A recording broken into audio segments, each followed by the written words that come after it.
তোমার নাফরমানির শাস্তি কি। আরেকবার জাহান্নামে জানতে পারবা হাসরে তোমার নাফরমানির শাস্তি কি। সামান্য কয়টা বুট বেচতে বেচতে বেচারা এক ওয়াক্ত নামাজ পড়ে না।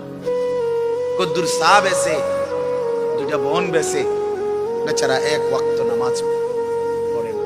একটা অটো চালায়, নামাজ পড়ে না। একটা সিএনজি চালায়, নামাজ পড়ে না।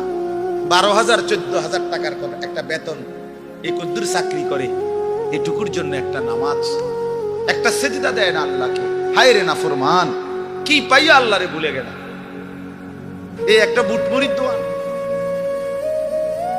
একটা বন বিড়ির দোকান, একটা অটো, একটা সিএনজি, 12,000 14,000 20,000 টাকার একটা সামান্য চাকরি, এই সামান্য এটুকুর জন্য আল্লাহকে ছেড়ে দিলেন,